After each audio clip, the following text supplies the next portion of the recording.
당진에서 아산을 잇는 고압 송전선로 설치를 놓고 반발이 거세지고 있습니다. 주민들은 건강과 환경 피해를 호소하며 삽교호를 통과하도록 노선을 변경할 것을 촉구하고 있습니다. 개정혁신 도시법에 따라 충청권 공공기관들이 지역인재 의무 채용을 시작했습니다. 지역 청년들의 취업난 해소와 지방대 위기 극복에 도움이 될 수 있을지 기대됩니다. 김지철 충남도 교육감이 취임 2주년 기자회견을 열고 3대 무상교육을 최대 성과로 꼽았습니다. 코로나19 대응 방안으로는 전담 지원단을 운영하겠다고 밝혔습니다. 충남도가 10일 국토교통부에 내포 신도시 혁신도시 지정을 신청합니다. 최종 심의 결과는 2~3개월 정도 걸릴 것으로 예상됩니다.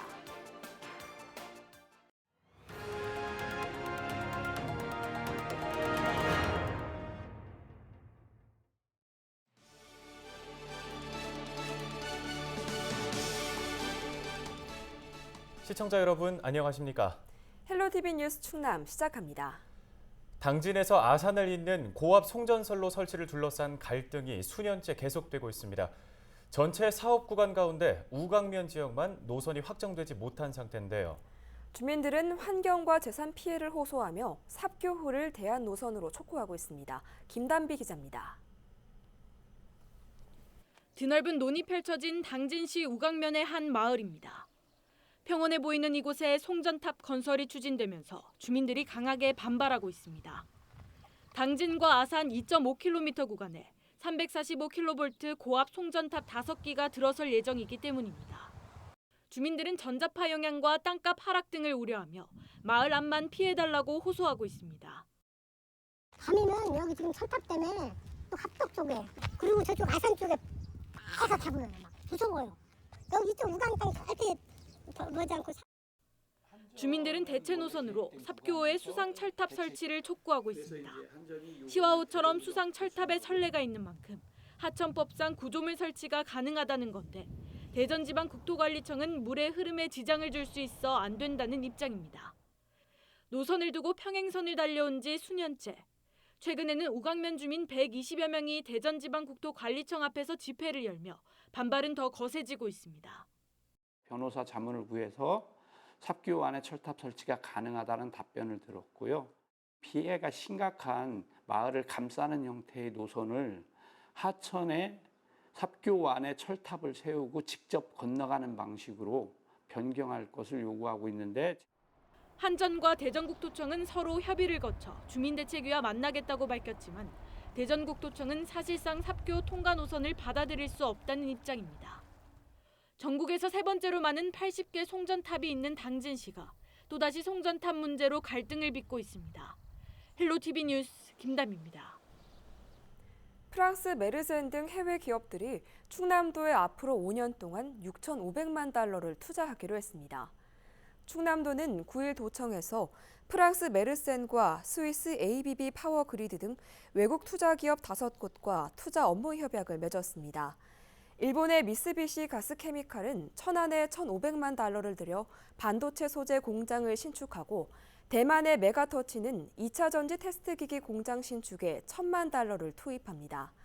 프랑스 메르센은 900만 달러를 들여 전기 단열재 생산 공장을 짓습니다. 충남도는 이번 투자 유치에 따라 200여 명이 신규 고용될 것으로 기대됐습니다. 충남도가 10일 정부에 혁신도시 지정을 신청합니다. 도는 국가균형발전특별법 개정안이 시행됨에 따라 국토교통부에 공문을 보내 충남혁신도시 지정을 신청한다고 밝혔습니다. 충남혁신도시 입지는 홍성과 예산이 위치한 내포 신도시 일원으로 명시했습니다. 발전 전략으로는 환경기술 연구개발 거점, 해양환경관리 거점 등으로 제시했습니다. 충남혁신도시 지정 여부는 국가균형발전위원회 심의 의결을 거쳐 2~3개월 안에 최종 결정될 전망입니다. 다음 소식입니다. 취임 2주년을 맞은 김지철 충남도 교육감이 기자회견을 열고 그동안의 성과와 앞으로의 계획을 밝혔습니다.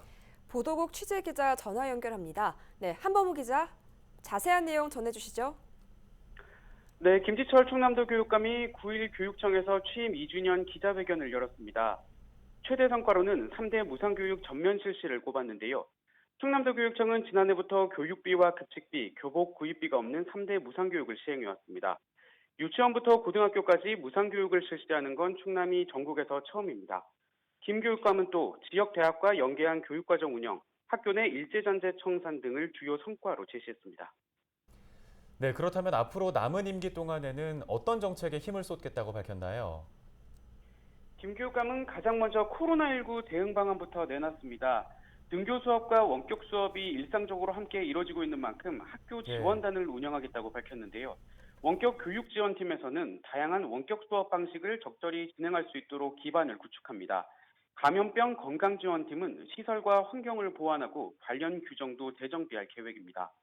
자가격리 등으로 코로나19의 피로감을 느끼는 학생과 학부모, 교사들을 위해선 심리방역지원팀이 각종 상담을 실시하고 치료 프로그램을 운영합니다. 김 교육감의 이야기를 직접 들어보겠습니다.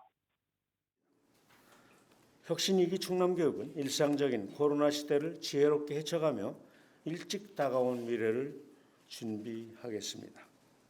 코로나19 대응 학교 지원단을 만들 것입니다.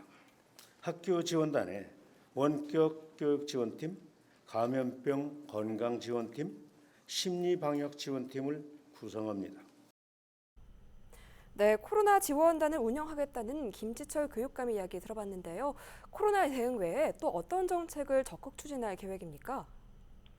다음으로는 직업계고 경쟁력 강화를 제시했습니다. 이를 위해 앞으로 3년 동안 344억 원을 지원합니다. 먼저 스마트팜과 스마트팩토리, 드론, 미래자동차 등 새로운 산업 분야와 충남 지역 산업 구조를 연계한 학과 개편을 추진합니다. 충남도 등 지자체와 협력해 고졸 취업 프로그램을 개발하고 공공기관 지역인재 채용에도 적극 대응할 방침입니다. 논란 끝에 제정된 학생인권조례도 충실히 추진하겠다는 의사를 밝혔습니다. 인권 옹호관제를 운영하고 인권 침해 사례 상담과 구제에 나설 계획입니다. 교권 침해 예방을 위해서도 모든 학교 전화에 통화 내용 자동 녹음을 안내한다고 덧붙였습니다. 김 교육감은 이 밖에 핵심 추진 정책으로 인공지능을 활용한 맞춤형 교육, 생태 환경 교육 강화 등을 제시했습니다. 네, 여기까지 듣겠습니다. 지금까지 보도국 한범호 기자였습니다. 다음 소식 전해드립니다. 지방대학의 위기와 대책 연속 보도로 전해드리고 있는데요. 개정된 혁신도시법이 시행되면서 공공기관의 지역 인재 채용이 확대됐습니다. 수백 대 1에 달하는 경쟁률에 공공기관 취업문이 좁기만 했던 지역 청년들도 도전해볼 만하다는 반응인데요. 취업난 해소와 지방대학의 위기 극복에 도움이 될 수 있을지 기대를 모으고 있습니다. 정선영 기자입니다. 정부는 2005년부터 지난해까지 전국의 혁신도시 10곳을 지정하고 수도권에 있던 153개 공공기관 이전을 완료했습니다. 지난해 이들 공공기관이 뽑은 지역 인재는 1,517명으로 전체 채용 인원의 26% 규모입니다. 해당 지역 출신 인재를 일정 비율 의무적으로 채용하는 규정에 따른 겁니다. 충남과 대전의 경우 전국 광역시도 가운데 유일하게 혁신도시가 없어 이러한 혜택에서 소외돼 왔는데 뒤늦게 제도가 보완되면서 역차별이 해소될 전망입니다.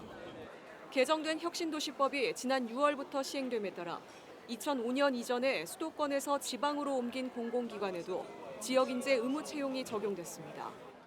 해당 지역도 충남에서 충북, 대전, 세종까지 충청권 51개 공공기관으로 확대됐습니다. 기존에 충남에 있었던 한국서부발전과 한국중부발전 역시 2022년까지 지역 인재를 30%로 늘려야 합니다. 오히려 혜택이 좋은 친구들보다는 장기간 근무하기에는 굉장히 좋은 것 같습니다. 그리고 하반기에 예정돼 있는 신입사원 채용 시에도 지역 인재를 24%까지 채용하는 것을 목표로 하여 지역 인재와 함께 성장하는 회사가 될 수 있도록 노력할 예정입니다. 공공기관 취업을 준비하는 충남 지역 청년들도 긍정적으로 보고 있습니다.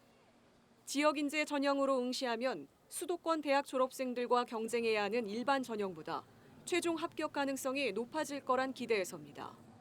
또 지방 근무에 대한 거부감이 덜하고 기업이 있는 지역의 환경과 문화 등을 잘 이해하고 있어 실제 업무에도 도움이 된다는 점을 내세우겠다는 전략입니다. 기업이라던가 아니면은 뭐 주변 환경 아니면은 뭐 장소마다 문화도 조금씩 다를 거 아니에요. 뭐 시장 흐름이라던가 그런 거를 외지에서 오는 사람들보다 더 잘 알 수 있지 않을까라고 생각합니다. 서울에 있는 학생들과 이제 지방에 있는 학생들의 이제 차이가 분명히 있는 것 같아요. 그래서 지역 인재 제도가 더 확대돼서 이제 지역에서 더 좋은 인재들을 착출해냈으면 좋겠습니다. 올해 전국 공공기관 신규 채용 규모는 2만 5천여 명. 지역인재 의무 채용 제도가 지방대 청년들의 취업난에 숨통을 트여줄 수 있을지 주목됩니다. 헬로티비 뉴스 정선영입니다.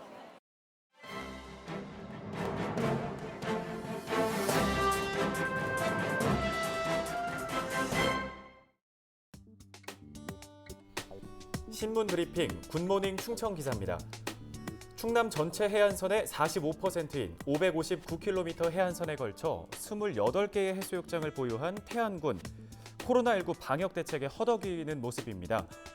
해수욕장이 너무 많다 보니 촘촘한 방역 대책을 추진하는 데 한계가 있는 건데요.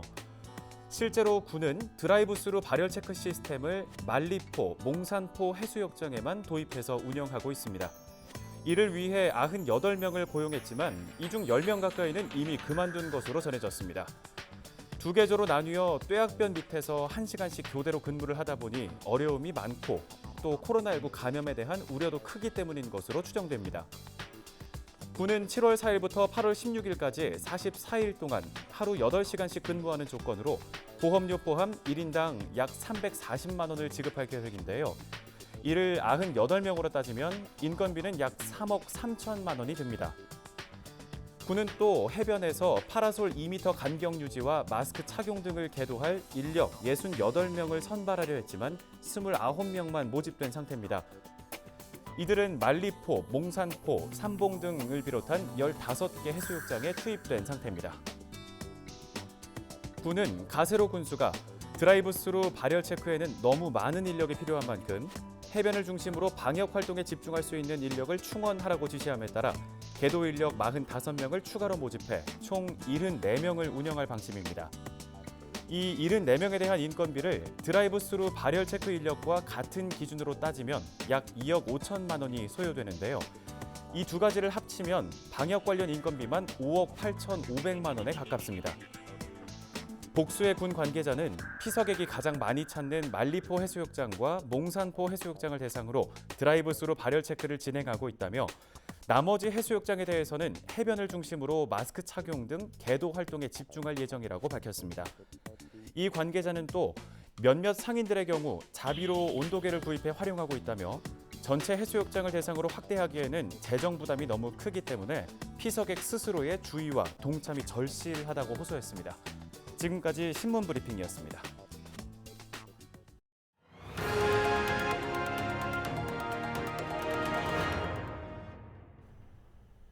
충남 지역 초중고등학교의 성교육을 강화하는 조례안이 추진됩니다.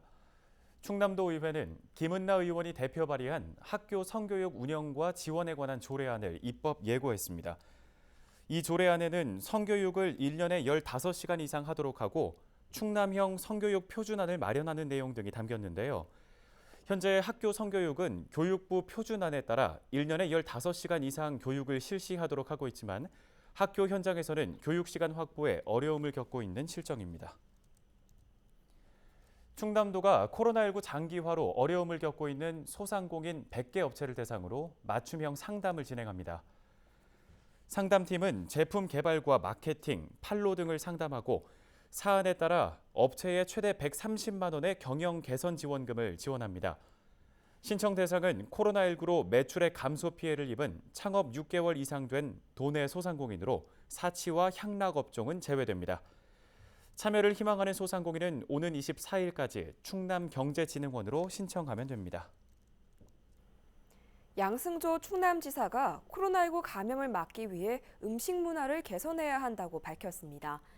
양 지사는 외식업 대표들에게 서한문을 통해 손님이 음식을 덜어 먹을 수 있게 개인 접시를 마련하고 마스크 착용과 손소독제 준비, 개인용 식판 사용 등 5가지 지침을 전달했습니다. 이번 음식 문화 개선 방안은 충남도 내 코로나19 확진자 25% 정도가 식사를 통한 감염으로 추정되는 데 따른 조치입니다. 서산시가 대도시 농협물류센터에서 농특산물 특판전을 진행하고 있습니다. 먼저 오는 15일까지 서울 양재 물류센터에서 9톤 물량의 서산 육종 마늘이 판매됩니다. 오는 11일부터는 대전과 고양, 수원 등에서 판촉전을 진행하고 16일에는 서울시 지역상생교류협력단과 함께 백화점과 온라인 쇼핑몰에서 마늘과 감자 등을 판매할 계획입니다. 서산시는 코로나19로 지역 농산물 축제가 취소된 여파를 최소화하기 위해 농가의 판로 지원에 나서겠다고 밝혔습니다. 청양군이 환경부가 진행한 친환경 에너지타운 조성 공모 사업에 선정됐습니다. 친환경 에너지타운 조성 사업은 기피 혐오시설의 폐자원 처리 과정에서 나오는 에너지를 활용해 인근 지역 주민들의 수익을 창출하는 사업입니다. 청양군은 25톤의 폐열을 활용할 계획으로 야외 수영장과 헬스케어 센터, 찜질방 운영 등을 환경부에 제안했습니다. 이번 공모 사업 선정으로 청양군은 국비 60억 원을 지원받습니다. 태안군이 친환경 농산물 꾸러미를 학생 가정에 전달하고 있습니다. 군은 지역 초중고등학교 학생 4,700여 가구에 3만 원 상당의 친환경 농산물 꾸러미를 배송하고 있습니다. 꾸러미는 쌀과 당근, 감자, 양파 등 모두 8개 품목입니다.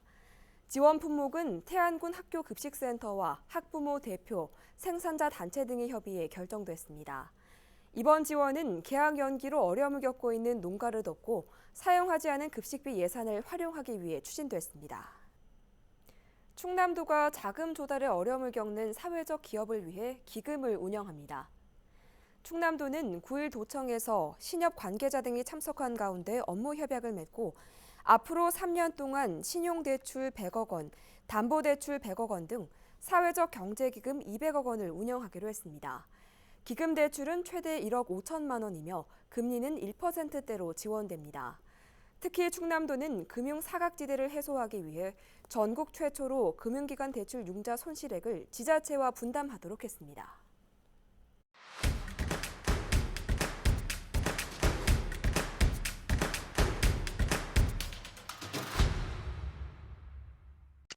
충청남도 청소년 정책 제안 대회가 예산 청소년 수련관에서 열렸습니다. 5회째를 맞는 이번 대회는 청소년이 지역사회 살림살이와 참여 자치에 대해 학습하고 체험할 수 있도록 매년 개최되고 있는데요. 올해는 청소년 100여 명이 참여했으며 제안된 정책은 검토를 거쳐 내년에 실제로 반영될 계획입니다. 당진 성문농협 원예 장목반이 농산물 집화장 운영을 시작했습니다. 현재 고구마 등 대표 농산물을 서울 가락시장 공판장에 출하하고 있는데요. 하루 300상자, 약 400만 원 상당이 출하되고 있습니다. 그동안 농산물 수집에 어려움을 겪던 성문농협 원예 장목반은 집화장 운영으로 다양한 판로를 확보할 것으로 기대됩니다. 코로나19가 장기화되고 있는 가운데 봉사의 손길이 이어지고 있습니다. 한국생활개선 태안군 연합회는 독거노인 등 코로나19 취약계층에 써달라며 회원 30여 명이 직접 만든 면 마스크 500장을 기탁했습니다. 윤미자 회장은 힘든 상황이지만 어려운 이웃을 좀 더 살펴 위기를 이겨냈으면 좋겠다고 말했습니다. 서산시가 복지 소외계층 발굴에 나섰습니다. 복지 사각지대 집중 발굴 기간을 9월 말까지 운영해 폭염에 노출되거나 코로나19로 경제적 어려움을 겪는 위기 가구를 지원하는데요. 발굴된 취약 가구에는 위기 상황에 맞춰 기초생활보장과 긴급복지 등 공적 지원을 하고 지속적으로 관리할 계획입니다. 지금까지 25초 뉴스였습니다. 날씨 정보입니다. 금요일에는 최저기온 21도, 낮기온 27도로 예상됩니다. 대체로 30도 안팎의 낮 기온을 보이겠는데요. 습도가 높아서 체감 온도는 더 높을 것으로 보입니다. 온열 질환에 주의하시기 바랍니다. 자세한 우리 지역 날씨입니다. 아침 최저 기온은 당진과 청양 21도, 서산과 태안, 홍성 22도로 예상됩니다. 일교차는 비교적 줄어들겠습니다. 낮 최고 기온 예산과 청양 27도, 서산과 태안, 홍성 28도, 당진 31도로 전망됩니다. 생활지수입니다. 비가 내리면서 낮 기온은 다소 떨어지겠지만 여전히 덥습니다. 축가에서는 가축이 열 스트레스를 받지 않도록 축사 온도를 조절하고 청결 관리에 유의해 주시기 바랍니다. 헬로티비 뉴스는 언제나 지역 주민 여러분 곁에 있겠습니다. 시청해 주신 여러분 고맙습니다.